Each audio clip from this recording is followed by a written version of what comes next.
Hello friends, welcome to GS exam centre. दोस्तों, आज के इस वीडियो में जीके के टॉप महत्वपूर्ण प्रश्न को कवर करेंगे। दोस्तों, ये प्रत्येक प्रश्न सिलेक्टेड प्रश्न है और आपके प्रत्येक एग्जाम के लिए काफ़ी उपयोगी है। दोस्तों, यदि आप किसी भी कंपटीशन एग्जाम का तैयारी कर रहे हैं तो आपके लिए ये वीडियो काफ़ी उपयोगी है। तो दोस्तों, आप इस वीडियो को बिना स्किप किए हुए अंत तक जरूर देखिएगा। चलते हैं इस वीडियो की तरफ, जिसका पहला प्रश्न इस प्रकार से है। आज का पहला प्रश्न है, मुगल चित्रकारी किनके शासनकाल में पराकाष्ठा पर थी? मुगल चित्रकारी यह किस मुगल सम्राट के शासनकाल में शीर्ष स्थान पर था? तो राइट आंसर हो जाएगा ऑप्शन बी, जहांगीर के शासनकाल में चित्रकारी शीर्ष स्थान पर थी। ऑप्शन बी इसका राइट आंसर हो जाएगा। नेक्स्ट है क्वेश्चन नंबर 2। अंग्रेजों ने अपनी पहली फैक्ट्री कब स्थापित किया था? अंग्रेजों के द्वारा अपनी पहली फैक्ट्री कब स्थापित की गई थी? तो राइट आंसर हो जाएगा ऑप्शन सी, 1608 ईस्वी में अंग्रेजों ने अपना पहली फैक्ट्री गुजरात के सूरत में किया था। नेक्स्ट है क्वेश्चन नंबर 3। मराठा राज्य का दूसरा संस्थापक कौन था? मराठा राज्य का दूसरा संस्थापक किसे माना जाता है? तो राइट आंसर हो जाएगा ऑप्शन ए, बालाजी विश्वनाथ को मराठा साम्राज्य का दूसरा संस्थापक माना जाता है। ऑप्शन ए इसका राइट आंसर हो जाएगा। नेक्स्ट है क्वेश्चन नंबर 4। नादिर शाह निम्नलिखित में से किस के शासनकाल में भारत पर आक्रमण किया था? नादिर शाह यह निम्नलिखित में से किस शासक के शासनकाल में भारत पर आक्रमण किया था? तो राइट आंसर हो जाएगा ऑप्शन डी, मोहम्मद शाह के शासनकाल में नादिर शाह भारत पर आक्रमण किया था। ऑप्शन डी इसका राइट आंसर हो जाएगा। नेक्स्ट है क्वेश्चन नंबर 5। मुगल सम्राटों में सबसे लंबा शासनकाल किनका था? मुगल सम्राट में सबसे लंबा शासनकाल इनमें से कौन से शासक का शासनकाल सबसे लंबा था? तो राइट आंसर होगा ऑप्शन सी, सम्राट अकबर का शासनकाल सबसे लंबा था। 1556 ईस्वी से 1605 ईस्वी तक अकबर का शासनकाल था। नेक्स्ट है क्वेश्चन नंबर 6। भारत में आधुनिक शिक्षा प्रणाली की नींव किसके अनुशंसा पर पड़ी थी? भारत में आधुनिक शिक्षा प्रणाली का नींव किस गवर्नर जनरल के अनुशंसा पर पड़ी थी? तो राइट आंसर हो जाएगा ऑप्शन ए, लॉर्ड मैकाले ने 1833 ईस्वी में आधुनिक शिक्षा प्रणाली की नींव रखा था। नेक्स्ट है क्वेश्चन नंबर 7। ऑपरेशन फ्लड के सूत्रधार कौन थे? ऑपरेशन फ्लड राइट आंसर होगा option D, doctor Verghese Kurien operation flood के जनक थे, यानी कि सूत्रधार थे। ऑपरेशन फ्लड जो है वह दूध उत्पादन से संबंधित है, जो 1917 में जारी की गई थी, 1970 में। नेक्स्ट है क्वेश्चन नंबर 8। भारतीय मानक ब्यूरो का मुख्यालय कहाँ स्थित है? भारतीय मानक ब्यूरो का मुख्यालय राइट आंसर होगा ऑप्शन ए, नई दिल्ली में भारतीय मानक ब्यूरो का मुख्यालय है। ऑप्शन ए इसका राइट आंसर हो जाएगा। नेक्स्ट है क्वेश्चन नंबर 9। तीसरी तथा चौथी योजना के मध्य कितने वर्षों का योजना अवकाश रहा था? तीसरी पंचवर्षीय योजना और चौथी पंचवर्षीय योजना के बीच कितने वर्ष का योजना अवकाश चला था? तो राइट आंसर हो जाएगा ऑप्शन सी, 3 वर्ष का। 3 वर्ष का योजना अवकाश चला था। ऑप्शन सी इसका राइट आंसर हो जाएगा। तीसरी पंचवर्षीय योजना 1966 में समाप्त हो गई और 3 वर्ष तक, यानी कि 1967, 1968 और 1969 तक 3 वर्ष तक योजना अवकाश रहा। नेक्स्ट है क्वेश्चन नंबर 10। कर्क रेखा किस राज्य से होकर नहीं गुजरती है? कर्क रेखा इनमें से किस राज्य से होकर नहीं गुजरती है? तो राइट आंसर हो जाएगा ऑप्शन डी, आंध्र प्रदेश से। ध्यान रखिएगा, कर्क रेखा जो है भारत के 8 राज्यों से होकर गुजरती है, जिसमें आंध्र प्रदेश राज्य जो है वह सम्मिलित नहीं है। यहाँ पे ऑप्शन डी इसका राइट आंसर होगा। नेक्स्ट है क्वेश्चन नंबर 11। भारत की सबसे लंबी स्थलीय सीमा किसके साथ है? भारत की सबसे लंबी स्थलीय सीमा कौन से देश के साथ है? तो राइट आंसर हो जाएगा ऑप्शन डी, बांग्लादेश के साथ। भारत की सबसे लंबी स्थलीय सीमा जो है वह बांग्लादेश के साथ है, यानी कि ऑप्शन डी इसका राइट आंसर हो जाएगा। नेक्स्ट है क्वेश्चन नंबर 12। समुद्र पर भारत का सबसे निकटतम पड़ोसी देश कौन सा है? समुद्र के माध्यम से भारत के सबसे निकटतम देश कौन सा है? तो राइट आंसर होगा ऑप्शन डी, श्रीलंका। श्रीलंका जो है भारत के सबसे निकटतम पड़ोसी देश है। नेक्स्ट है क्वेश्चन नंबर 13। हिमालय की औसतन ऊंचाई लगभग कितनी है? हिमालय की औसतन ऊंचाई लगभग कितनी है? राइट आंसर होगा ऑप्शन बी 6100 मीटर। ध्यान रखिएगा, एवरेज पूछा जा रहा है। हिमालय की ऊंचाई एवरेज में यानी कि औसत में ऊंचाई जो है वह 6100 मीटर है। इस प्रकार से माउंट एवरेस्ट की जो सबसे ऊंची चोटी है, हिमालय की सबसे ऊंची चोटी माउंट एवरेस्ट है, जिसकी ऊंचाई 8850 मीटर है।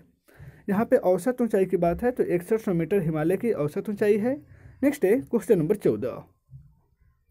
किस अक्रिय गैस को छोड़कर उसके बाह्य कक्षा में 8 इलेक्ट्रॉन उपस्थित हैं? इनमें से कौन सा अक्रिय गैस को छोड़कर उसकी बाहरी कक्षा में 8 इलेक्ट्रॉन होते हैं? राइट आंसर हो जाएगा ऑप्शन डी हीलियम। हीलियम को छोड़कर सभी के बाहरी कक्षा में 8 इलेक्ट्रॉन उपस्थित होते हैं। नेक्स्ट है क्वेश्चन नंबर 15। हड्डियों में कितना प्रतिशत फास्फोरस उपस्थित होता है? हड्डियों में फास्फोरस की मात्रा लगभग कितना प्रतिशत होती है?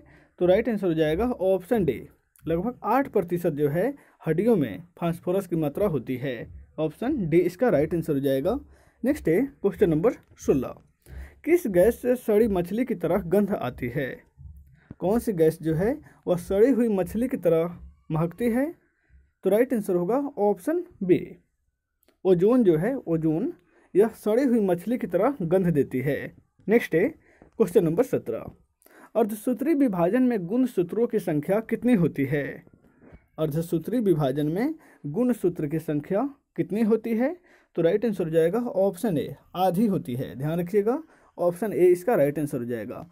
अर्धसूत्री विभाजन में जो है गुणसूत्र डिवाइड हो जाता है यानी कि आधा आधा विभाजित होती है। नेक्स्ट है क्वेश्चन नंबर 18। किस बल के कारण ब्लैक बोर्ड पर लिखने से अक्षर उभर जाता है? उनमें कौन सा बल जो है वह कार्य करता है? ब्लैक बोर्ड पर कुछ खली से लिखने से वह अक्षर उभरता है, इसमें कौन सा बल कार्य करता है? तो राइट आंसर हो जाएगा ऑप्शन बी उसमें आसंजक बल कार्य करता है। ध्यान रखिएगा, अलग अलग अणुओं के बीच आसंजक बल होते हैं और एक जैसे अणु के बीच ससंजक बल होते हैं। यहाँ पे ऑप्शन बी इसका राइट आंसर होगा आसंजक बल। नेक्स्ट है क्वेश्चन नंबर 19।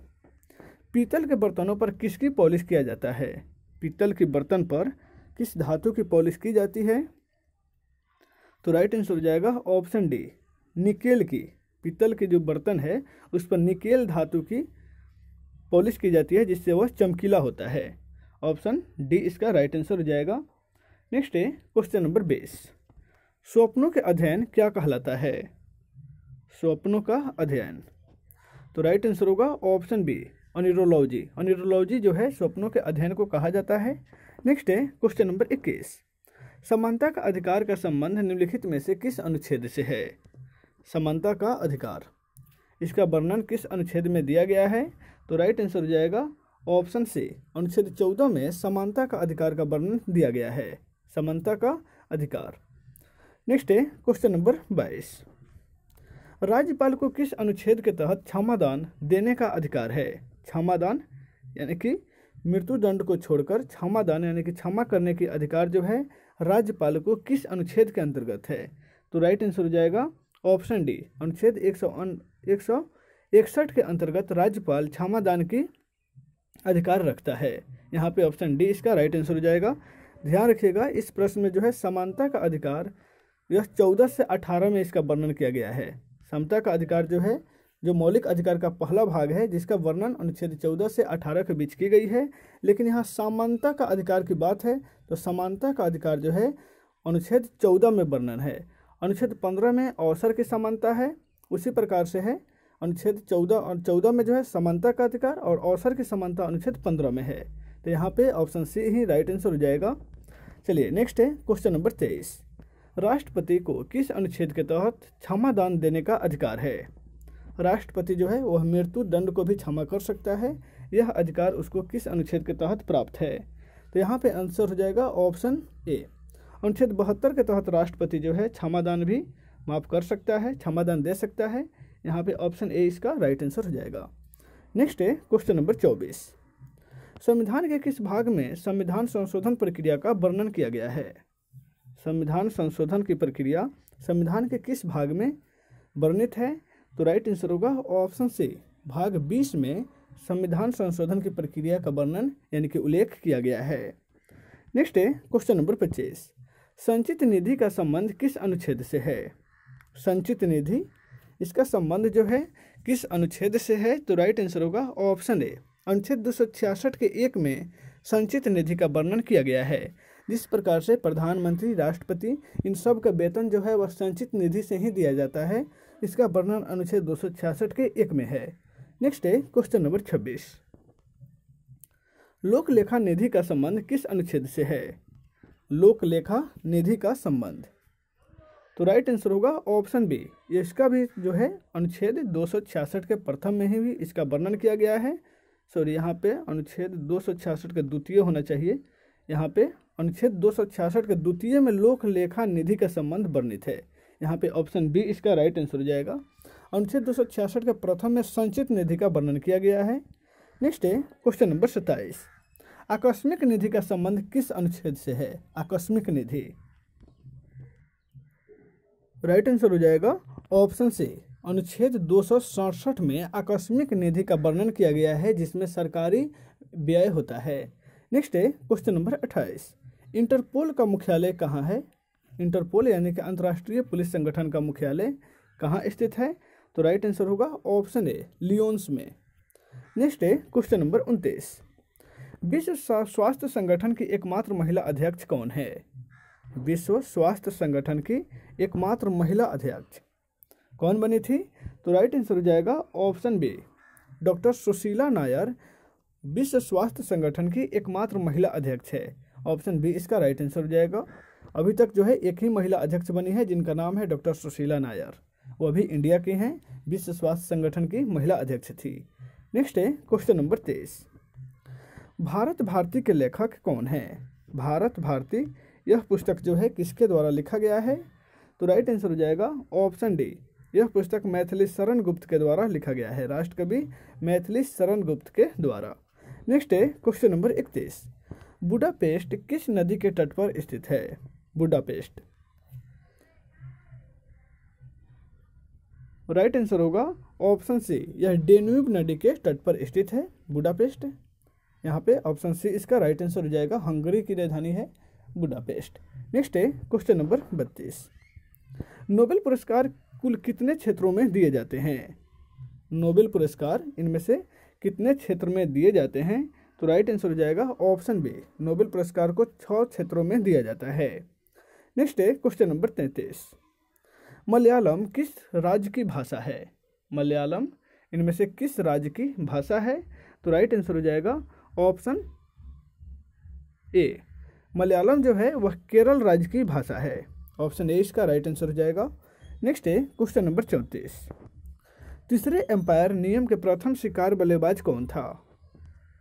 तीसरे एम्पायर, जो तीसरा थर्ड एम्पायर होता है, इसको टीवी स्क्रीन बोलते हैं, थर्ड एम्पायर, वह जो है इसका शिकार पहला बल्लेबाज कौन था? तो राइट आंसर हो जाएगा ऑप्शन सी, सचिन तेंदुलकर। सचिन तेंदुलकर जो हैं, जिस समय तीसरे एम्पायर लागू हुआ था, इससे फर्स्ट बार सचिन तेंदुलकर ही आउट हुए थे, यानी कि यहाँ पे ऑप्शन सी इसका राइट आंसर हो जाएगा। थर्ड एम्पायर के माध्यम से सचिन तेंदुलकर को ही आउट किया गया था। नेक्स्ट है क्वेश्चन नंबर 35, अयोध्या का मंदिर किस नदी के तट पर स्थित है? अयोध्या का जो मंदिर है वर्तमान में राम मंदिर, यह सरयू नदी के तट पर स्थित है। ऑप्शन डी इसका राइट आंसर हो जाएगा। नेक्स्ट है क्वेश्चन नंबर 36, भारत रत्न पुरस्कार देने की शुरुआत किस वर्ष से की गई? भारत रत्न पुरस्कार देने की शुरुआत 1954 ईस्वी से की गई। सर्वप्रथम 2 जनवरी 1954 को डॉक्टर सर्वपल्ली राधाकृष्णन को ही भारत रत्न से सम्मानित किया गया था। नेक्स्ट है क्वेश्चन नंबर 37, नीरू स्वामी पिल्लई का संबंध किससे है?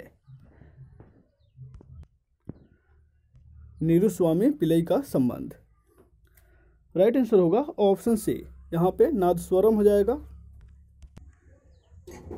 नेक्स्ट है क्वेश्चन नंबर 38, नंदा देवी पर्वत किस राज्य से संबंधित है? नंदा देवी पर्वत जो है यह किस राज्य में स्थित है? तो राइट आंसर हो जाएगा ऑप्शन बी, उत्तराखंड राज्य में नंदा देवी पर्वत स्थित है, जो उत्तरी भारत की सबसे ऊंची चोटी है। नेक्स्ट है क्वेश्चन नंबर 39, दिल्ली किस नदी के किनारे स्थित है? दिल्ली यह किस नदी के किनारे स्थित है? तो राइट आंसर हो जाएगा ऑप्शन सी, दिल्ली जो है यमुना नदी के तट पर स्थित है। ऑप्शन सी इसका राइट आंसर हो जाएगा। नेक्स्ट है क्वेश्चन नंबर 40, कटक किस नदी के किनारे स्थित है? उड़ीसा की महत्वपूर्ण शहर है यह कटक। यह किस नदी के किनारे स्थित है? तो राइट आंसर हो जाएगा ऑप्शन डी, महानदी। कटक जो है महानदी के तट पर स्थित है। तो दोस्तों आज के इस वीडियो में बस इतना है, फिर मिलते हैं नेक्स्ट वीडियो में। Take care.